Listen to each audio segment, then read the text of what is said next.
নমস্কাৰ মোৰ নাম শ্ৰী বিভুৰঞ্জন ভৰালী পোনপ্ৰথমতে আপোনালোক সকলোকে মই মোৰ এই চেনেলটোলৈ স্বাগতম জনাইছোঁ আজি পইচন টেকালৈ জড়িত এটা খুবেই গুৰুত্বপূৰ্ণ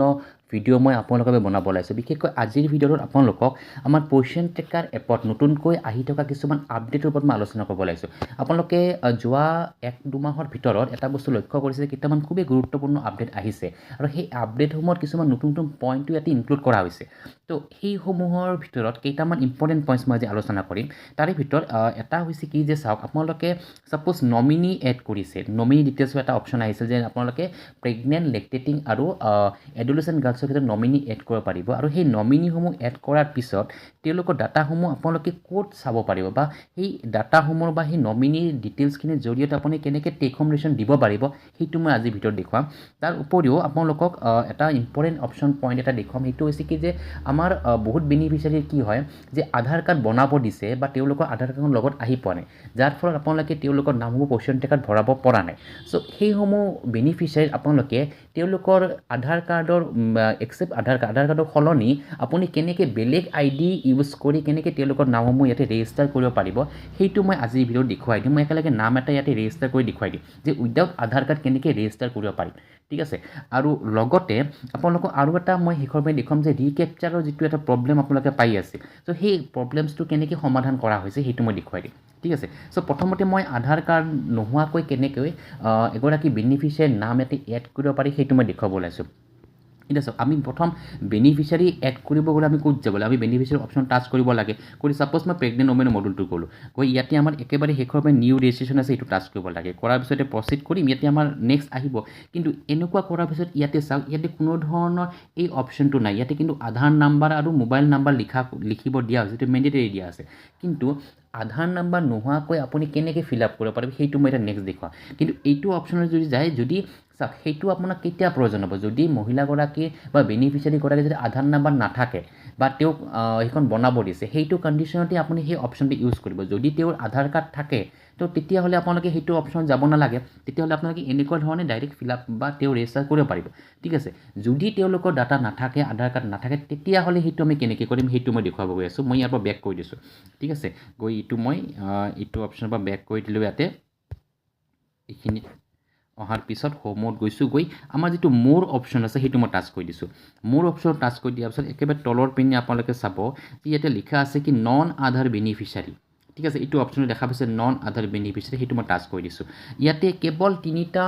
কেটেগৰীৰ বেনিফিচিয়াৰীৰ ক্ষেত্ৰতে কিন্তু এইটো সম্ভৱ হ'ব যে তেওঁলোকৰ যেনেকুৱা প্ৰেগনেণ্ট লেক্টেটিং আৰু এডোলেচেণ্ট গাৰ্লছ তেওঁলোকৰ ক্ষেত্ৰতহে আপোনালোকে উইদাউট আধাৰ আপোনালোকে তেওঁলোকৰ নামসমূহ ৰেজিষ্টাৰ কৰিব পাৰিব বাকীসমূহ বেনিফিচিয়াৰী ক্ষেত্ৰত ৰেজিষ্টাৰ কৰিব নোৱাৰে তো ইয়াতে প্ৰথম মই প্ৰেগনেণ্ট ওমেনৰ মডুল টাচ কৰিছোঁ কৰি ইয়াতে প্ৰচিড অপশ্যনত গৈছোঁ যোৱাৰ পিছত আপোনালোকে চাব যে ইয়াতে মোবাইল নাম্বাৰটো লিখিব আৰু মোবাইল নাম্বাৰটো এইটো আমাক লিখিব দিয়ে গতিকে তেওঁৰ যিটো নিজা মোবাইল নাম্বাৰ সেইটো মই ইয়াতে লিখি দি আছোঁ মোবাইল নাম্বাৰটো প্ৰথমতে ইয়াতে লিখি দিছোঁ ঠিক আছে মোবাইল নাম্বাৰটো ইয়াতে লিখি দিয়াৰ পিছত এবাৰ মই চেক কৰি লৈছোঁ ঠিকেই আছে এনে তাৰপিছত নেক্সট আহিব আধাৰ এনৰলমেণ্ট নাম্বাৰ এতিয়া চাওক তেখেতৰ আমি ডিটেইলছখিনি আমাৰ লগত নাই গতিকে আমি এইখিনি ফিল আপ কৰিব নোৱাৰিম যদি কিবা এনৰলমেণ্ট নাম্বাৰ দিয়া থাকে তেতিয়াহ'লে ফিল আপ কৰি আপলোড এনৰলমেণ্ট ৰিচিপ্টটো আপলোড কৰিব লাগিব কিন্তু সেই ডিটেইলছখিনি আমাৰ লগত বৰ্তমান নাই গতিকে নাথাকাৰ কাৰণেই আমি এইখিনি গৈছোঁ গতিকে আমি তলৰ পিনে যাম তলৰ পিনে কি আছে যে proof of identity proof of এইটো আপোনালোকে ডাউন এইটো টাচ কৰিব কোৱাতে বহুকেইটা অপশ্যন আছে যেনেকুৱা দিছে কি বেংক অব্লিক post office passbook PAN card আছে পাছপোৰ্ট আছে ration card voter ID MG NREGA job কাৰ্ডৰ আছে কিষাণ ফটো পাছবুক আছে ড্ৰাইভিং লাইচেঞ্চ আইডেণ্টিটি চাৰ্টিফিকেট বা গেজেটেড অফিচাৰ তো আমাৰ বৰ্তমান লগত আমাৰ সাধাৰণতে ভোটাৰ আইডিখন ৰেচন কাৰ্ড এইবোৰ আমাৰ লগত থাকে বা পান কাৰ্ড চ' আমি ভোটাৰ আইডিখন ইউজ কৰি আমি এইটো কৰিব পাৰিম চ' মই ভোটাৰ আইডি ইয়াতে টাচ কৰি দিলোঁ দিয়াৰ পিছত ভোটাৰ আইডি যিটো নাম্বাৰটো আছে সেই নাম্বাৰটো ইয়াতে আমি লিখিব লাগিব এতিয়া ভোটাৰ আইডিৰ যিটো নাম্বাৰটো আছে প্ৰথমতে মই নাম্বাৰটো এইটো ইয়াতে লিখি লৈছোঁ আৰু আপোনালোকে ভোটাৰ আইডিখন লগত লৈ ল'ব ভোটাৰ আইডিৰ লগত লৈ আপোনালোকে নাম্বাৰটো ইয়াতে লিখিব পাৰিব ইয়াতে ভোটাৰ আইডিৰ নাম্বাৰটো মই প্ৰথমতে লিখি লৈছোঁ ঠিক আছে চ' লিখাৰ পিছত মই এবাৰ তথাপিও চেক কৰি চাইছোঁ যে ঠিকে আছেনে নাই হয় ঠিকেই আছে তাৰপিছত আপলোড প্ৰুফ অফ আইডেণ্টিটি একেবাৰে তলৰ পিনে আছে আপলোড প্ৰুফ অফ আইডেণ্টিটি যিখন ভোটাৰ আইডি ডিটেইলছখিনি আমি ফিল আপ কৰিছোঁ সেই ভোটাৰ আইডিখন ইয়াতে আপোনালোকে আপলোড কৰিব লাগিব আৰু সেই ভোটাৰ আইডিৰ চাইজটো যিটো ফটো মাৰিছোঁ 2 MBতকৈ কম হ'ব লাগিব ঠিক আছে চ' এইটো মই অলৰেডি ইয়াতে মোৰ ফটোখন উঠোৱা আছে মই গেলাৰীত গৈছোঁ এইটো গৈ ইয়াতে গেলাৰী অপশ্যনত টাচ কৰি দিছোঁ ফটোজৰ আমাৰ অপশ্যনটো ইয়াতে আহি গৈছে এতিয়া মই এইখন ইয়াতে মোৰ অলৰেডি এইখিনি ৰেডি কৰা আছিল ঠিক আছে চ' এইখন মই এডিট কৰি ইয়াতে মই ঠিক কৰি থৈ দিছিলোঁ এতিয়া মই এটা আপলোড কৰি দিলোঁ ক্লিয়াৰ আপোনালোকে এইটো প্ৰচেছত ইয়াতে আপলোডটো কৰিব পাৰে প্ৰথমতে মোবাইল নম্বৰটো লিখিব তাৰপিছত প্ৰুফ অফ আইডেণ্টিটি যিটো দি আপোনালোকে মই ভোটাৰ আই ডিটো সাধাৰণতে পোৱা যায় সেইখন দি দিছোঁ সহজতে পোৱা যায় তাৰপিছত ভোটাৰ আই ডি নাম্বাৰটো লিখিব লাগিব যিটো এপিক নাম্বাৰ থাকে সেই নাম্বাৰটো ইয়াতে আপোনালোকে লিখিব লাগিব আৰু তাৰপিছত এই ভোটাৰ আই ডিখন আপুনি ফটো মাৰি থৈ দিব সেইখন আপুনি আপলোড কৰিব লাগিব ক্লিয়াৰ এতিয়া মই ইয়াৰ পৰা যিটো প্ৰচিড আছে সেই প্ৰচিডটো টাচ কৰিছোঁ আৰু এটা কথা কওঁ যদি কিবা কাৰণ আপোনাৰ আপলোড কৰি কিবা ভুল হ'ল তেতিয়াহ'লে আপোনালোকে যিটো আমাৰ ডিলিটৰ যিটো অপশ্যনটো আছে সেইটো আপুনি টাচ কৰি সেইটো ডিলিট কৰি নতুনকৈ আপুনি আপলোড কৰিব পাৰিব ঠিক আছে এতিয়া মই এটা প্ৰচিডটো কৰিছোঁ কৰাৰ পিছত নেক্সট আপোনালোকৰ ইয়াতে কি আহে ইয়াতে আহিছে কি মোবাইল অথেণ্টিকেশ্যন কোনটো হ'ব যিটো মোবাইল নাম্বাৰ আপুনি এইমাত্ৰ ইয়াতে লিখিছে সেই নাম্বাৰটোত এটা OTP যাব ঠিক আছে সেই OTPটো আপোনালোকে ৰিকুৱেষ্ট OTP টাচ কৰাৰ লগে লগে সেই OTPটো বেনিফিচিয়াৰী তালৈ যাব আৰু সেই OTPটো আপুনি লিখিব লাগিব ক্লিয়াৰ এতিয়া মই ৰিকুৱেষ্ট OTPটো টাচ কৰি সেই OTPটো মই তেওঁৰ পৰা বেনিফিচিয়াৰীৰ পৰা লৈ আছোঁ OTPটোৰ কাৰণে তলত একেবাৰে তলত ৰিকুৱেষ্ট OTP লিখা আছে সেইটো মই এবাৰ আপোনালোক কালাৰেদি দেখুৱাই দিছোঁ সেইটো অপশ্যনটো মই ইয়াতে টাচ কৰি দি আছোঁ এই অপশ্যনটো ঠিক আছে এইটো টাচ কৰি দিম চ' দিয়াৰ পিছত তাতে এটা বেনিফিচিয়াৰী তালৈ এটা OTP যাব ঠিক আছে মই এতিয়া ৰিকুৱেষ্ট OTPটো টাচ কৰি দিছোঁ এইটো মই বেনিফিচিয়াৰীগৰাকীৰ পৰা OTPটো লৈছোঁ লৈ ইয়াতে ফিল আপ কৰি দিছোঁ ঠিক আছে এতিয়া তলত একেবাৰে তলত যিটো ভেৰিফাই অপশ্যনটো আছে সেইটো মই টাচ কৰি দিম ভেৰিফাইটো এতিয়া টাচ কৰি দিছোঁ দিয়াৰ পিছত এতিয়া ফৰ্মখন ইয়াতে খোল খাইছে এতিয়া আমি ফৰ্মখন ফিল আপ কৰিব পাৰিম এতিয়া প্ৰথমতে নামৰ কথা সুধিছে তাৰপিছত জেণ্ডাৰটো অট'মেটিক আহি গৈছে ডেট অফ বাৰ্থ বেনিফিচিয়াৰীগৰাকীৰ ডেট অফ বাৰ্থ তাৰপিছত ভোটাৰ আই ডি যে আমি দিছিলোঁ এই মাত্ৰ proof of identity voter ID ডি আহিছে প্ৰুফ অফ আইডেণ্টিটি নাম্বাৰ সেই নাম্বাৰটো অট'মেটিক আহি গৈছে আমাৰ যে আপলোড কৰিছে সেইটো সেই অপশ্যনটো ইয়াতে আহি গৈছে মোবাইল নাম্বাৰ আহিছে নেম ইন ইউৰ লেংগুৱেজ তেখেতৰ নামটো আমাৰ অসমীয়াত লিখিব লাগিব হাজবেণ্ডৰ নেম কেটেগৰী ৰেচিডেঞ্চ টাইপ তাৰপিছত LMP ডেটটো সুধিছে is this first pregnancy has there been a miscarriage before আগতে মিছকেৰেজ হৈছিল নেকি আৰু লগতে তেখেতৰ যিটো first ANC as per MCP কাৰ্ডৰ মতে যিটো ফাৰ্ষ্ট ANC সেই MC যিটো ডেটটো ইয়াতে বহাব লাগিব আৰু শেষৰ পিনে হাইট ৱেইট আৰু হিমোগ্ল'বিন ঠিক আছে এতিয়া আমাৰ তেখেতৰ যিখিনি ডিটেইলছখিনি আছে এই ডিটেইলছখিনি আমি ইয়াতে ভৰাই দি আছোঁ এতিয়া মই এটাৰ পিছত এটা মই চিৰিয়েল ইয়াতে ভৰাই দি গৈ আছোঁ এতিয়া মই তেখেতৰ পৰা ডিটেইলছখিনি লৈ লৈছোঁ আৰু মই ডিটেইলছখিনিতে ফিল আপ কৰিব গৈ আছোঁ প্ৰথমতে বেনিফিচিয়াৰী যিটো নামটো আছে সেই নামটো ইয়াতে লিখি দিছোঁ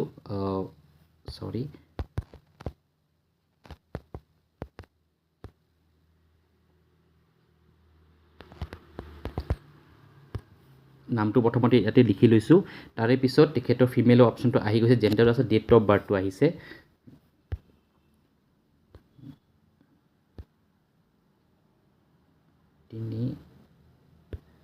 ঠিকে আছে ডেট অফ বাৰ্থটো হৈ গ'ল এতিয়া এইখিনি অট'মেটিক ফিল আপ হৈ আহিছে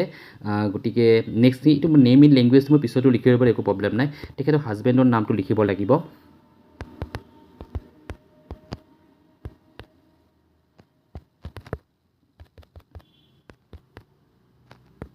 তেখেতৰ হাজবেণ্ডৰ নামটো এতিয়া মই ইয়াতে লিখি দিছোঁ নেক্সট আহিছে কেটেগৰীটো যে আদাৰ্ছ হ'ব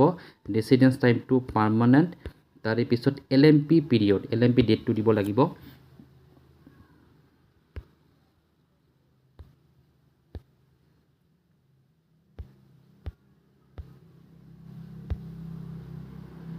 LMP তাৰিখটো ইয়াতে তেখেতৰ যিখন MCP কাৰ্ড আছে MCP কাৰ্ডৰ পৰা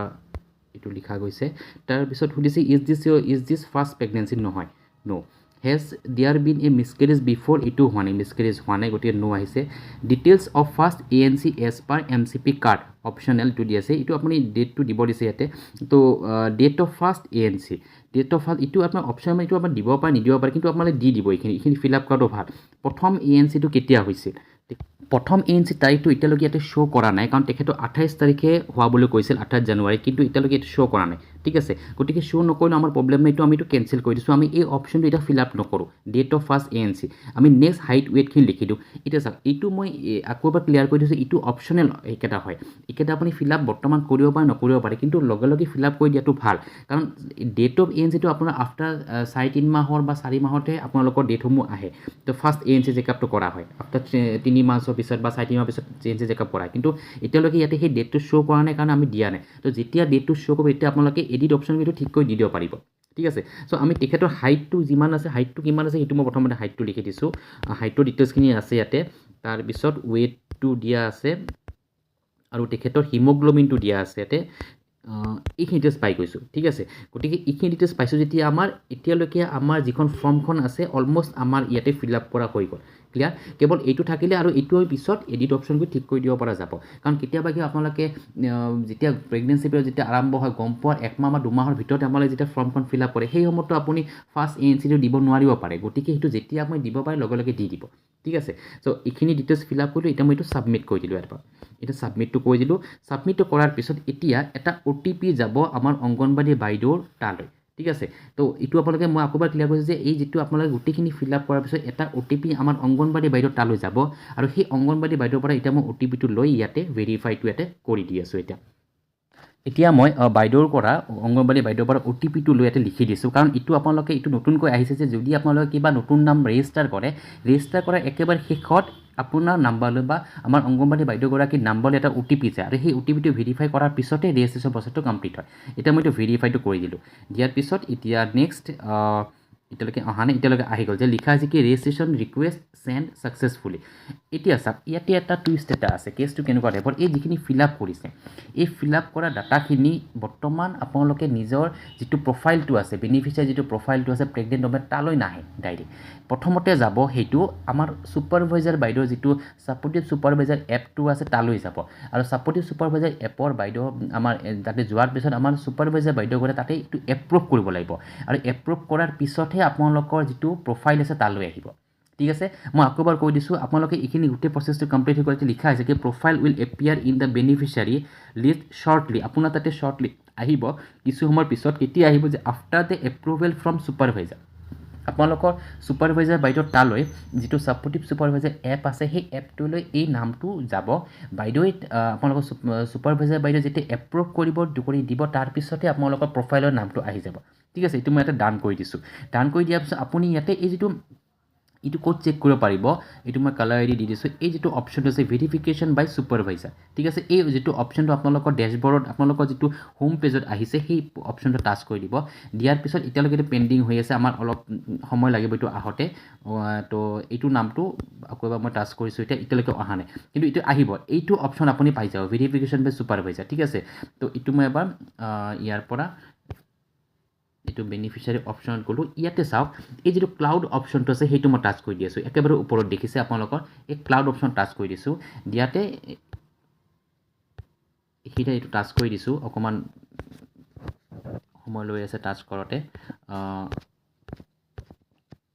য়েছ এইটো ইয়াতে 0 হৈ গ'ল ঠিক আছে এইটো ইয়াতে 0 হোৱাৰ পিছত এতিয়া মই হোম অপশ্যনত আহিছোঁ আহি মই এতিয়া ভেৰিফিকেশ্যন বাই ছুপাৰভাইজাৰ এইটোত চাব যে প্ৰথমতে সেইটো ক্লাউড অপশ্যনত গৈছে ক্লাউড অপশ্যন টাচ কৰি দিয়াৰ পিছত এই নামটো ইয়াতে অট'মেটিক আহি গৈছে ইয়াতে আমাৰ তেখেতৰ কিহেদি আমি ফিল আপ কৰিছোঁ তেখেতৰ আমাৰ আধাৰ কাৰ্ড নে গোটেই ভোটাৰ ID দি ফিল আপ কৰিছোঁ গতিকে এই ভোটাৰ IDটো ইয়াতে লিখা আহিছে আৰু ভোটাৰ ID লাষ্টৰ 4টা নাম্বাৰ এটা আহি গৈছে আৰু তেখেতৰ বেনিফিচিয়াৰীগৰাকী ডিটেইলছখিনি ইয়াতে আহি গৈছে তেখেতৰ হাজবেণ্ডৰ নাম ডেট অফ বাৰ্থটো ইয়াতে আহি গৈছে আৰু কিমান তাৰিখে আপুনি কৰিছে এই ডিটেইলছখিনি ইয়াতে আহিছে এইটো আপোনাৰ পেণ্ডিং হৈ আছে প্ৰথমতে এইটো ইয়াতে পেণ্ডিং হৈ আছে এতিয়া যদি বাইদেৱে যেতিয়া এপ্ৰুভ কৰি দিব এপ্ৰুভ কৰি দিয়াৰ লগে লগে এই নামটো আপোনালোকৰ যিটো প্ৰেগনেণ্ট ওমেনৰ যিটো মডিউল আছে সেই মডিউলতে অট'মেটিক আহি যাব আৰু যদি কিবা কাৰণে ৰিজেক্ট কৰি দিয়ে ৰিজেক্টটো অপশ্যন গুচি যাব ঠিক আছে তো নেক্সট এইটো প্ৰচেছত আপোনালোকৰ যিটো নতুনকৈ আপডেট আপোনালোকৰ আধাৰ কাৰ্ড নোহোৱাকৈ যে কেনেকৈ কামখিনি কৰিব পাৰে সেইটো মই আপোনালোকক মেইনলি ইয়াতে দেখুৱাই দিলোঁ ঠিক আছে আশা কৰোঁ আপোনালোকে বুজি পাইছে চাগে এতিয়া নেক্সট মই এটা ইম্পৰ্টেণ্ট পইণ্ট এটা দেখুৱাম যে আপোনালোকৰ যিটো ৰিকেপচাৰৰ প্ৰব্লেম এটা হৈ আছে ৰিকেপচাৰৰ কেনেকুৱা প্ৰব্লেম হৈ আছিল যে চাওক আপোনালোকৰ যিটো ডেইলি টেকিঙৰ অপশ্যন গৈছোঁ যোৱাৰ পিছত কি হয় আপোনালোকে ছাপ'জ টেক হোম ৰেচন দিব ইয়াৰ পৰা ঠিক আছে ছাপ'জ মই প্ৰেগনেণ্ট ওমেনৰ মডুলটোত গৈছোঁ যোৱাৰ পিছত ইয়াতে ছেকেণ্ড নাম্বাৰ ছাপ'জ টাচ কৰি মই take home ration option touch কৰিছোঁ দিয়াৰ পিছত ইয়াতে আপোনাৰ প্ৰথম 25 দিন দিব লাগিব ইয়াতে আপোনাৰ নাম্বাৰ অফ পেকেজ 3 পেকেট দিলে ফেচ ভেৰিফিকেশ্যন টাচ কৰিলে দিয়াৰ পিছত তলৰ পিনে এইখিনি ঠাইত এটা অপশ্যন এটা আহিছে এইখিনিতে এটা অপশ্যন এটা আহিছে লিখা আছে কি data not available for face matching বুলি আহিছে ঠিক আছে বৰ্তমান এই অপশ্যনটো ইয়াৰ পৰা আঁতৰি গৈছে এইটো আপোনালোকৰ নতুন যিটো ভাৰ্জনটো হৈছে তাত কিন্তু এইটো ৰিমুভ কৰি দিয়া বা এইটো তাত ঠিক কৰি দিয়া হৈছে এই প্ৰব্লেমটো এতিয়া চাওক আপোনালোকে যিটো প্ৰচিড অপশ্যন টাচ কৰি বিচাৰে ছাপ'জ মই প্ৰচিডটো টাচ কৰিছোঁ এতিয়া ফটোখন আপুনি ল'ব পাৰিব ঠিক আছে চ' এতিয়া ইয়াতে আৰু এটা কেছ কেনেকুৱা ধৰণৰ হৈ আছিল যে আপোনালোকে কেতিয়াবা কি কৰিছিল যে এইটো অপশ্যনে ফটো ল'ব গ'লে কেতিয়াবা কিছুমান অংগনবাড়ী বাইদেউৰ ক্ষেত্ৰত কি হৈছিল যে ফটো মেটচ নকৰে বুলি কৈছিল ঠিক আছে চ' আপোনালোকে সেইটো কণ্ডিশ্যন আপোনালোকে কি কৰিছিল যে যিটো বেনিফিচিয়াৰী যিটো অপশ্যনটো আছে সেইটো অপশ্যনলৈ গৈ আপোনালোকে ফটো মেটচিঙৰ কাৰণে চেষ্টা কৰিছিল আৰু তাত হৈছিলোঁ কিন্তু এতিয়া মই সেইটো অপশ্যন দেখুৱাইছোঁ আৰু তাতো কেনেকুৱা হৈ আছিল যোৱা কেইদিনমানৰ পৰা তাত কিন্তু যিটো ৰিকেপচাৰৰ অপশ্যনটো আছিল সেইটো তাতে হাইড কৰি দিয়া হৈছিল ঠিক আছে বৰ্তমান আপোনালোকক মই প্ৰেগনেণ্ট ওমেনৰ মডেলটো গৈ ইয়াতে যিটো নামটো টাচ কৰি দিম ইয়াতে দেখা পাইছে যে ইয়াতে ৰিকেপচাৰ অপশ্যনটো ইয়াতে আহি গৈছে ঠিক আছে চ' এইটো মই এবাৰ আপোনালোকক কালাৰ দেখিছোঁ এই অপশ্যনটো ইয়াতে আহি গৈছে ক্লিয়াৰ আশা কৰোঁ আপোনালোকে বুজি পাইছে চাগে যে আমাৰ যিটো মাজতে যিটো প্ৰব্লেম বা সমস্যা আপোনালোকে পাই আছে এই নতুন নতুন আপডেটত এইসমূহ সমস্যা তেওঁলোকে ঠিক কৰি দি দিছে বৰ্তমান টেক হোম ৰেচনৰ ক্ষেত্ৰত যিটো আপোনালোকৰ এই যিটো বেনিফিচিয়াৰী অপশ্যনেদি গৈ ৰিকেপচাৰ কৰিছিল সেইটো মাজতে নোহোৱা হৈ গৈছে কিন্তু এতিয়া বৰ্তমান আহি গৈছে এতিয়া আপোনালোকে ইয়াৰ পৰা কৰিব পাৰিব ঠিক আছে আৰু এইটোৰ সলনিও আপোনালোকে যদি আমাৰ যিটো ডেইলি টেকিঙৰ অপশ্যনটো আছে সেইটো অপশ্যনেদি গৈও আপোনালোকে কিন্তু তেওঁলোকক টেক হোম ৰেচন দিব পাৰিব ক্লিয়াৰ আশা কৰোঁ আপোনালোকে এইটো এটা খুবেই গুৰুত্বপূৰ্ণ পইণ্ট মই জনাই দিলোঁ এইটো আপোনালোকে বুজি পাইছে চাগে এতিয়া মই আপোনালোকক আমাৰ যিটো নমিনি ডিটেইলছৰ কথাটো কৈছিলোঁ প্ৰথমতে যে নমিনি ডিটেইলছখিনি আপোনালোকে ফিল আপ কৰাৰ পিছত কেনেকৈ তেওঁলোকৰ নামসমূহ ক'ত শ্ব' কৰিব বা ক'ত আপোনাৰ দেখা পাব আৰু লগতে তেওঁলোকৰ ডিটেইলছসমূহ থ্ৰুই দি আপুনি কেনেকৈ টেক হোম ৰেচন দিব পাৰিব ঠিক আছে সেইটো মই এতিয়া আপোনালোকক দেখুৱাব গৈছোঁ মই এতিয়া নতুনকৈ এটা বেলেগ এটা প্ৰফাইল এটা আইডি এটা মই ইয়াতে লগ ইন কৰি লৈ আছোঁ এতিয়া মই আন এগৰাকী অংগনবাড়ী বাইদেউৰ আইডিটো ইয়াতে লগ ইন কৰি লৈছোঁ ইয়াতে চাওক প্ৰথমতে মই প্ৰেগনেণ্ট ওমেন মডটো টাচ কৰিছোঁ ইয়াতে কি দেখুৱাম যে এতিয়া ছাপ'জ এই নামটো টাচ কৰিলোঁ কৰাৰ পিছত আপোনালোকে দেখা পাইছে যে এটা নমিনি নামটো এটা অট'মেটিক আহি গৈছে কেনেকৈ আহি গ'ল যে তেখেতে যিটো নমিনি নামটো এড কৰিছিল সেই নামটো আপোনালোকে ইয়াতে দেখা পাব ঠিক আছে এইটো মই আপোনাক কালাৰি দেখুৱাইছোঁ এইখিনিতে যিটো নামটো আছে প্ৰথমতে এইখিনিতে নমিনি নেম বুলি আছে আৰু তেখেতৰ যিটো হাজবেণ্ডৰ ডিটেইলছখিনি ফিল আপ কৰিছে নমিনি তেখেতৰ আৰু লগতে তেখেতৰ নমিনিগৰাকী যিটো আধাৰ নাম্বাৰ একেবাৰে শেষৰ 4টা নাম্বাৰ ইয়াতে দেখা পোৱা গৈছে ক্লিয়াৰ চ' এই ডিটেইলছখিনি ইয়াতে অট'মেটিক ইয়াতে পাই যাব সেনেকৈ মই ছেইম নেক্সট নামটো টাচ কৰিছোঁ তেওঁৰ ক্ষেত্ৰতো একে তেওঁ নমিনি ইয়াতে তেখেতৰ হাজবেণ্ডক এড কৰা হৈছে গতিকে তেখেতৰ ডিটেইলছখিনি ইয়াতে আহি গৈছে ঠিক আছে এতিয়া এই এনেকুৱা ধৰণে প্ৰচেছ আপোনাৰ নামটো দেখা পাব এতিয়া টেক হোম ৰেচন আপুনি কেনেকৈ দিব পাৰিব সেইটো মই দেখুৱাব গৈছোঁ এতিয়া মই টেক হোম ৰেচনৰ যিটো অপশ্যনটো আছে আমাৰ ডেইলি টেকিঙত যাব লাগিব এইটো ডেইলি টেকিঙত গৈ যিটো টেক হোম ৰেচনৰ যিটো অপশ্যনটো আছে সেইটো মই টাচ কৰি দিছোঁ দিয়াৰ পিছত ইয়াতে মই প্ৰেগনেণ্ট ওমেনৰ মডেল টাচ কৰিছোঁ ঠিক আছে চ' একেবাৰে শেষৰ পিনে এইটো নামটো তেখেতৰ টেক হোম ৰেচন দিয়া হোৱা নাই গতিকে সেইকাৰণে মই এইটোৱে দেখুৱাই দিছোঁ ইয়াতে take home ration option touch কৰিছোঁ দিয়াৰ পিছত তলৰ পিনে চাওক ইয়াতে ফেচ ভেৰিফিকেশ্যনত প্ৰথমতে কাৰ আহিছে যিগৰাকী মহিলা আছে তেখেতৰ নামটো আহিছে আৰু তাৰে পিছত একেবাৰে তলৰ পিনে হাজবেণ্ডৰ নামটো ইয়াতে আহি গৈছে তো এতিয়া আপোনালোকৰ কথাটো কেনে হৈছে আপোনালোকে যাক দিব বিচাৰে এতিয়া টেক হোম ৰেচন ছাপ'জ 25 দিন টাচ কৰিলোঁ 0টো মই ছাপ'জ 3 পেকেট দিলোঁ আপুনি ভেৰিফিকেশ্যন এতিয়া যদি যেতিয়া আপোনাৰ প্ৰেগনেণ্ট মহিলাগৰাকী যদি তাতে সিদিনা ডেটত তাতে নাপায় তেতিয়াহ'লে আপুনি নমিনিগৰাকীক হাজবেণ্ডক দিব লাগিব গতিকে নমিনিগৰাকী যদি টাচ কৰাৰ পিছত আপুনি এই যিটো প্ৰচিড অপশ্যনটোত যাব গ'লেও আপোনাৰ এনেকুৱা ধুনীয়াকৈ অ'পেন হৈ গৈছে খোল খাই গৈছে গতিকে আপোনালোকৰ যিটো ফটোৰ অপশ্যনৰ যিটো প্ৰব্লেমটো আছে সেইটো ইয়াৰ পৰা যিমানখিনি এইখিনি ইয়াৰ পৰা তেওঁলোকে ছল্ভ কৰি দিছে প্ৰব্লেমটো ক্লিয়াৰ আৰু মই এইখিনি পাৰ্টত এইটোৱে দেখুৱালোঁ যে আপোনালোকক যে নমিনি এড কৰাৰ পিছত চ' নমিনি নামটোৰ থ্ৰুই দি আপুনি কেনেকৈ টেক হোম ৰেচন দিব পাৰিব ঠিক আছে চ' আশা কৰোঁ আপোনালোকে এই ভিডিঅ'টোৰ জৰিয়তে এই পইণ্টছটো বা এই অপশ্যনটো বুজি পাইছে চাগে তো অলৰেডি আপোনালোকে ভালেখিনি কামেই কৰি আছে গতিকে এইখিনি পইণ্টছত যদি কাৰোবাৰ কিবা ডাউটছ লাগি আছে চ' তেওঁলোকে ইয়াৰ জৰিয়তে আপোনালোকৰ ডাউটছসমূহ ক্লিয়াৰ কৰি ল'ব পাৰিব বুলি মই আশা কৰিছোঁ ঠিক আছে চ' এইখিনি কথা কৈ মই আজিৰ ভিডিঅ'টো ইয়াতে সমাপ্ত কৰিব ওলাইছোঁ আজি মই ভিডিঅ'টো মেইনলি 3টা মেইন পইণ্টছৰ ওপৰত আলোচনা কৰিছোঁ আশা কৰোঁ তিনিওটাই গুৰুত্বপূৰ্ণ পইণ্ট আৰু এইখিনি পইণ্টছ আপোনালোকৰ যদি কাৰোবাৰ ডাউটছ থাকে আপোনালোকে কাইণ্ডলি ভিডিঅ'টো এবাৰ চাই ল'ব তাৰপিছত ডাউটছসমূহ আপোনালোকৰ যিমানখিনি পাৰে আপোনালোকৰ ক্লিয়াৰ হ'ব বুলি মই আশা কৰিছোঁ ঠিক আছে তো এইখিনিকে মই ভিডিঅ'টো ইয়াতে সমাপ্ত কৰিব ওলাইছোঁ আৰু একেবাৰে শেষত আপোনালোকক মই ধন্যবাদ জ্ঞাপন কৰিছোঁ ভিডিঅ'টো চোৱাৰ বাবে ধন্যবাদ